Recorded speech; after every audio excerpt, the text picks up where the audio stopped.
Baik, di tutorial hari ini saya akan menjelaskan seputar inventory dan costing. Nah, jadi costing di sini adalah pada platform Odoo, metode penghitungan biaya digunakan untuk menentukan eh, cara perhitungan dan penyaluran biaya produk. Odoo menawarkan berbagai metode perhitungan biaya yang memungkinkan berbagai perusahaan untuk memantau dan mengelola biaya yang terhubung dengan produk mereka. Nah, di sini ada 4 metode, yaitu standard, average, FIFO, dan juga LIFO. Namun di tutorial kali ini kita akan memfokuskan kepada average. Jadi dalam metode perhitungan average atau rata-rata, biaya barang di inventaris dihitung berdasarkan biaya rata-rata semua barang serupa yang tersedia di inventory.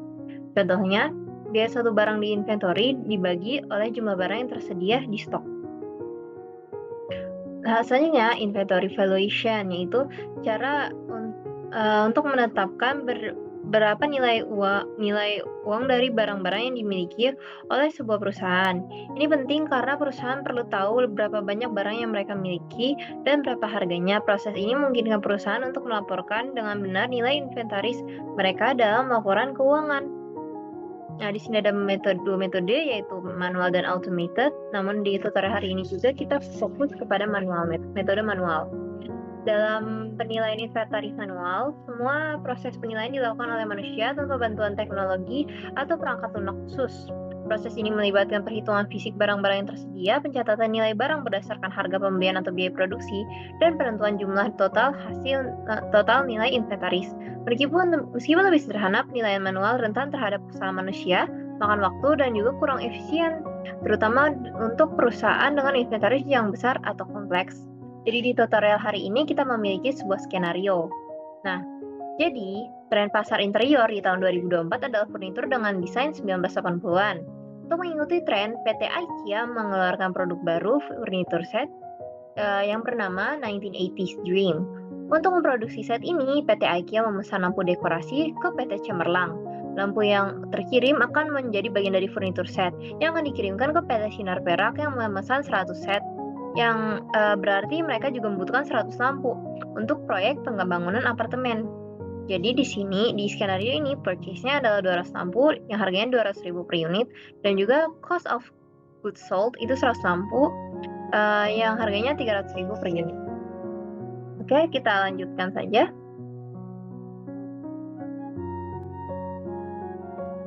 Kita mulai simulasinya di Odoo. Jadi pertama-tama kita ada beberapa hal yang harus kita atur. Pertama adalah warehouse. Jadi pergi ke modul inventory, kemudian configuration, dan quick warehouse. Di sini kita perlu membuat beberapa warehouse. Namun di sini sudah aku buat, yaitu warehouse incoming, ATK, spare part, WIP, dan juga finish good. Oke. Nah, cara membuatnya sendiri seperti ini. Klik new warehouse, buat namanya, ada short name-nya juga. Terus di sini bisa dikonfigurasi resupply dari mana. Dan tapi sekali lagi sudah buat ya. Nah, selanjutnya itu ada configuration. Kalau warehouse juga harus memiliki lokasi. Jadi tadi warehouse yang aku buat yaitu incoming, ATK, spare part, WIP, dan juga finish good. Mereka punya lokasi masing-masing. Di sini ATK, spare part, dan juga ATK dan spare part mereka di internal location. Namun kalau aku hapus filternya, di sini bisa dilihat di ini finish goods ini customer location, incoming itu vendor location, dan juga dan lain-lain. Pokoknya jadi warehouse ATK internal location, warehouse finish goods customer location, warehouse incoming vendor location, warehouse spare part internal location, dan warehouse WIP itu production.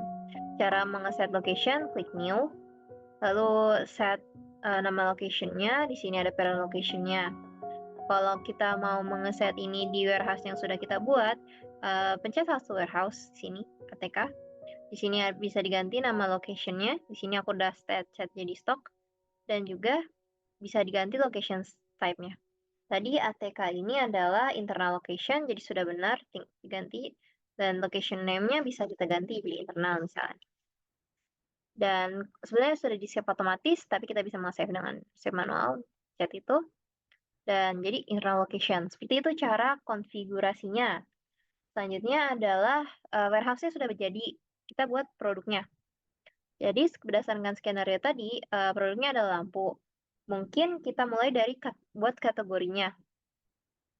Jadi, pertama kita ke inventory, terus habis itu kita buat, di sini aku juga sudah buat, yaitu kategorinya ada lamps, di sini lampu, costing method-nya average cost. Itu cara membuat produk kategori itu pencet new, ini masukkan nama, di sini bisa masukkan parent kategori, dan juga di sini ada costing method, kita pakai average cost. Dan, secara default inventory valuation-nya memang manual.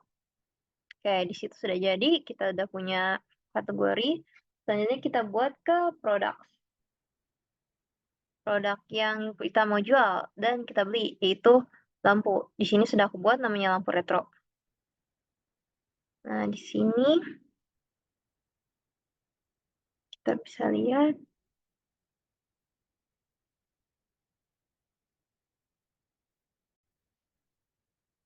Jadi di lampu ini jangan lupa, yang penting itu adalah set produk kategorinya menjadi kategori yang tadi.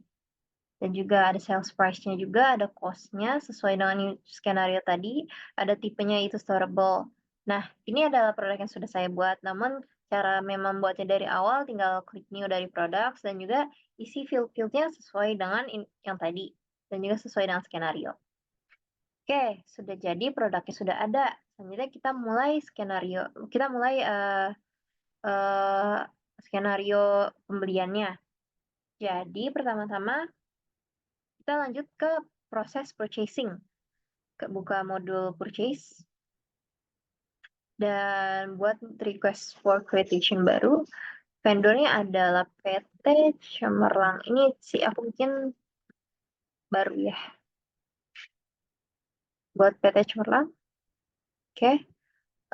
Kuransinya ya IDR, kita beli produknya yang mau kita beli adalah lampu retro. Lampu retro kuantitinya adalah sebanyak 200 lampu. Terus lampu dan harganya 200.000. Oke. 200 totalnya adalah 44 juta. Kita bisa send by email.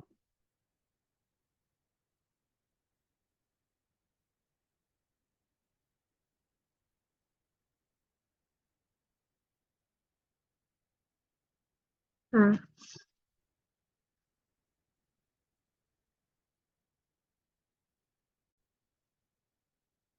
Pertama kita isi dulu ya informasi tentang PT Cemerlang. Cemerlang at yahoo.co.id deh. Save and close. Nah, di sini mohon maaf ternyata aku ada salahan. Jangan lupa ini di delivernya ke warehouse incoming. Oke, send by email.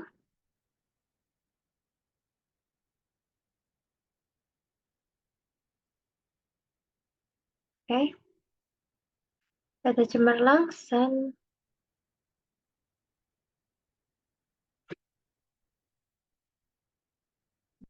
by email. Oke, selanjutnya ceritanya sudah dikirim ordernya, kita bisa konfirmasi order dan kita sebenarnya kita perlu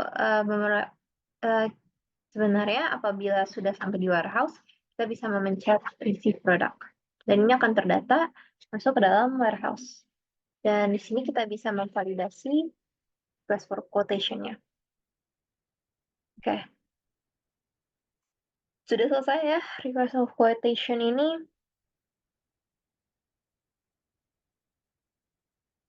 Nah, kita ke sales. Kita ke sales dan juga di sini sudah ada quotation tadi. Bukan ini.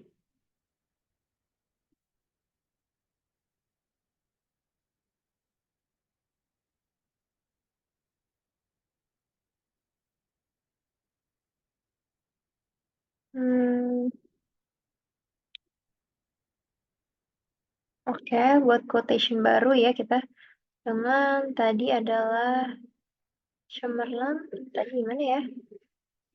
Ke cemerlang. Dengan pindah ke modul sel. Oke, kita buat produk tadi. Tadi adalah lampu retro. Kuantitinya adalah 200. Bukan. Apa? 200, iya. Price-nya adalah 200.000. Karena kita membelinya. Customer, oh bukan. Customer itu adalah IKEA kita, dari kita. Oke, 200.000. Dan kita bisa memesan by email quotation-nya. Bisa ditunggu.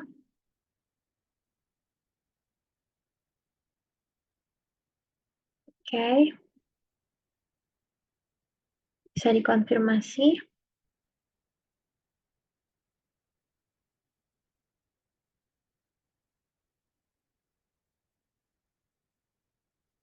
Hmm.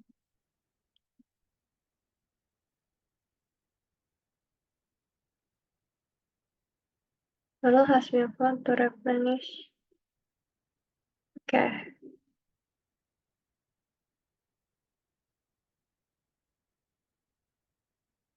Baik, mungkin kita skip dulu ya. Bagian ini kita bisa intinya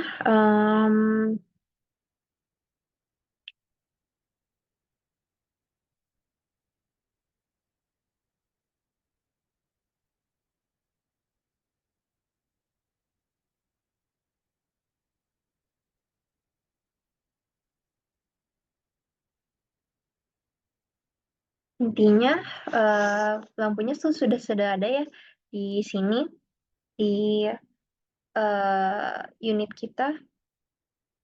Nah, selanjutnya kita lanjutkan ke proses penjual ke Sinar Perak. Mari kita purchase,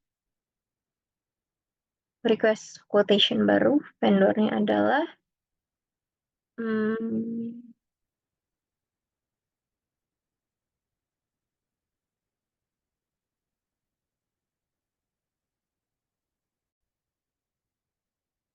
baik, kita lakukan proses penjualan ke sales buat quotation baru.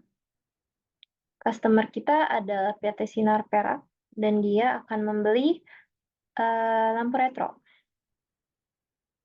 Lampu retro sebanyak 100 unit. Baik, sudah jadi lampu retronya. Kita cek dulu expiration, payment terms sudah aman. Send message. Ya, bukan. Save dulu. Oke, selanjutnya adalah send by email.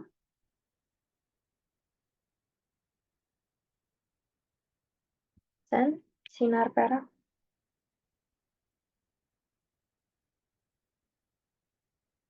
Kita konfirmasi. Dan kita buat invoice. Kita regular invoice mungkin.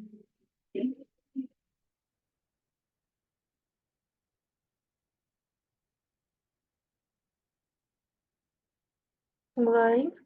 Nah, selanjutnya konfirmasi invoice-nya. Nah, di sini kita bisa meregistrasikan pembayaran. Lewat bank, payment method manual, amount 33 juta, bisa dikirimkan, dan selesai. Proses penjualan sudah selesai, dan juga tutorial simulasinya sudah aman. Kita bisa melihat journal entries. Kita coba lihat ke modul accounting.